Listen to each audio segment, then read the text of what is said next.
வணக்கம் நண்பர்களே, நான் உங்கள் நண்பன் விஜய் பேசுகிறேன்.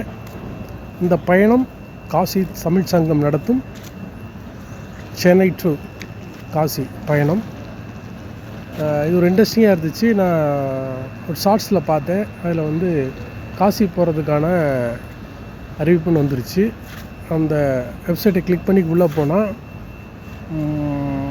டீட்டெயில் தமிழ் சங்கம் நடத்தும் இந்த விஷயம் வந்துச்சு. அதில் இந்த இதுக்கான ப்ரிப்பரேஷன் மெட்டீரியல் கொடுத்துருந்தாங்க. அப்புறம் அதில் நம்ம இந்த ப்ரிப்பரேஷன் மெட்டீரியல் நம்ம டீட்டெயிலெலாம் கொடுத்தோம். அதுக்கப்புறம் அவங்க குயிஸ் ப்ரோக்ராம் மாதிரி ஒரு இன்டர்வியூ வச்சாங்க. ஆன்லைன்லேயே வச்சுக்கும்போது அந்த இன்டர்வியூவை நாங்கள் அட்டன் பண்ண இப்போ செலக்ட் ஆகியிருக்கேன். கிட்டத்தட்ட ஒரு எனக்கு தெரிஞ்சு என்கிட்ட அவங்க சொல்லும்போது ஒரு 10,000 பேர் அட்டன் பண்ணியிருக்காங்க. அதில் அவங்கள செலக்ட் பண்ணியிருக்கோம் அப்படிங்கிற மாதிரி ஒரு தகவல் சொன்னாங்க. பட் இப்போ நான் அந்த ஸ்டேஷனில் பார்த்தா கிட்டத்தட்ட 216 பேர் சென்னையிலேருந்து நாங்கள் கிளம்புறோம். இந்த ட்ரெயின் கோயம்புத்தூர்லேருந்து கிளம்புது. ஸோ கோயம்புத்தூர், திருப்பூர், ஈரோடு, சேலம் அப்படியே அங்கேயும் நிறைய பேரை பிக்கப் பண்ணிட்டு தான் இது கிளம்புது.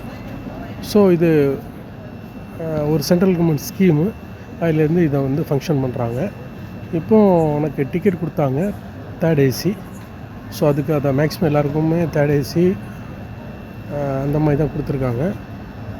ஸோ B1, B2 அப்படிங்கிற மாதிரி B3 வரைக்கும். ஸோ வரும்போது நிறைய மெட்டீரியல் கொடுத்தாங்க. அதுவும் நம்ம கலெக்ட் பண்ணியிருக்கோம். அது உங்களுக்கு ஃபர்தராக இந்த வீடியோட அட்டாச் பண்ணுறேன். ஸோ ஒரு நல்ல பயணமாக இருக்கும். கேள்விப்பட்ட வரைக்கும் ரொம்ப இன்ட்ரெஸ்டிங்கான தகவல் சொன்னாங்க. ஸோ நம்ம ரீச் ஆகிறது வரைக்கும் என்னென்ன இருக்கோ அந்த அப்டேட்டை நான் கொடுத்துக்கிட்டே இருக்கேன். ஸோ என்னால் முடிஞ்சதை இதை நீங்களும் அடுத்து ஃபாலோ பண்ணி வரதுக்கான எல்லா பாசிபிலிட்டிஸும் ட்ரை பண்ணுங்கள். ஒரு சிறந்த ஒரு பயணமாக இருக்கும்னு நம்புகிறேன். நன்றி, வணக்கம். இங்கே வாலண்டியர்ஸ் ஒர்க் பண்ணாங்க. நல்ல சுறுசுறுப்பாக ஒர்க் பண்ணாங்க. நம்ம டீட்டெயிலாம் கலெக்ட் பண்ணிக்கிட்டாங்க. அப்புறம் நம்மளுக்கு ஒரு கார்டு எழுதி கொடுத்தாங்க.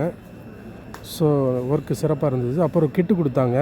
அதில் கொடை, வாட்டர் பாட்டில், தீர்த்தம் பிடித்துக்கான பாட்டில் எல்லாமே இருந்துச்சு. நன்றி, வணக்கம்.